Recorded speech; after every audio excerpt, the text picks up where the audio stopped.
back. You're watching Overdrive, and it's time now for us to answer your queries on Auto Selector. Sirish joins us as always on the show.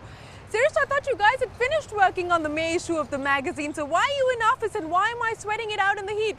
Well, we are done with the issue, but we have something even bigger lined up. We have the 100th episode of Overdrive coming up, and we've been told literally to go fish for a big story. So that's what I'm doing. But the issue, that's also hot off the press. This is the first copy, and just look at the cover. Doesn't it look stunning?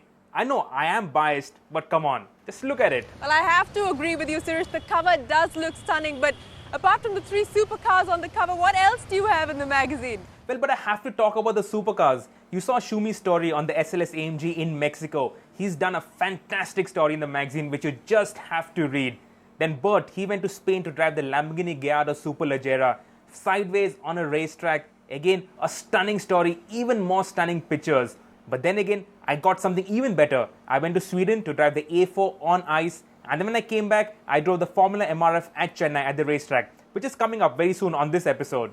All right, Mr. Overdrive Editor, it's time now for us to take up the query sent in by our viewers. Our first one comes into us on our Facebook page. Dilshad writes in saying she wants to buy a car. Her budget is between 5 to 7.5 lakh rupees. She shortlisted the Hyundai i20 Asta, the Maruti Dzire ZXi and the SX4 VXi. What would be a better choice for her considering fuel efficiency, driving and passenger comfort as well as resale value? Now, Dilshad also says she would have chosen the Dzire outright, but she's worried about the long waiting period. What should she do, Sirish? Well, see, among these 3 cars, now the i20, it has the smallest engine. It has a 1.2-litre engine, and obviously because it is a hatchback, it is the most fuel efficient. The i20 again has got a lot of space inside, so it's roomy, it's comfortable, it has good ride quality, it's got a decent enough boot, and with the new price revision, it's very good value for money. So the i20, I really recommend it, I strongly recommend it. But now you got to make up your mind whether you want a hatchback or do you want a sedan. Now a sedan, obviously it has a bigger boot, so that can come in handy if you need a lot of luggage space. The Dzire, it's got a 1.2-litre engine, again very fuel efficient, decent on performance also. I don't personally like the way it looks, but now you got to make up your mind, hatchback or sedan. And the SX4 is not that good on fuel efficiency. It's got bigger tires, it doesn't have a very fuel efficient engine, but it's a more fun to drive car. It's a more premium car. It looks bigger, it looks classier, so it has got that little posher image. So again, you got to decide hatchback or sedan, and then once you decide on that, then you can really come to a conclusion on what car you should be driving home. Okay, our next question is a biking question. Survo Chakraborty writes in saying he wants to buy himself a 150cc motorcycle. He's looking for good mileage, low maintenance cost, durability and good performance. His order of preference is the CBZ Extreme Unicorn, the Hunk and the Pulsar 150 DTSI. Which one should he go for, Sirish?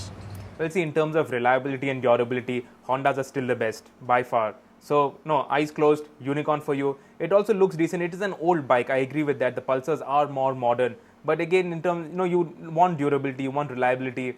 Unicorn, eyes closed, go for that. All right, our final question this week comes into us from Udit Barua. Udit says he wants to know whether he should buy the Ford Fiesta diesel. He's been reading about it and hearing about how Ford is going to change the current model of the Fiesta. Is that true? And if it is, then when will that car be launched? He's also considering the Fiat Linea, but has heard some stories about iffy build quality and reliability. Which one should he go for?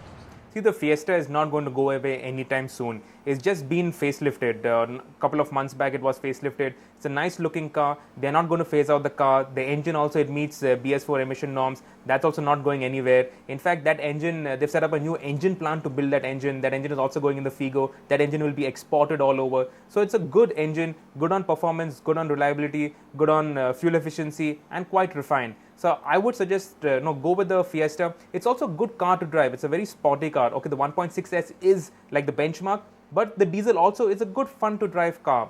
The Linea, a nice looking car, a very emotional looking car. No, it appeals to your emotions rather than your head. I have not heard of too many quality and reliability issues. I don't know where that is coming from. It also has that Fiat engine, the diesel engine, which also goes in Suzuki's, it goes in Tata cars. It's a refined, it's a good performing engine, good on fuel efficiency. Nothing really to say against the Linea. But see, now if you have doubts in your mind, then I would suggest go with the Fiesta. It's tried, tested. It is a car that works very well in India, and it's a car that you will be happy with. That wraps up Auto Selector for this week. Remember, you can send us your queries. Our email address is helpdesk@overdrive.co.in. We will get Sirish to answer your questions.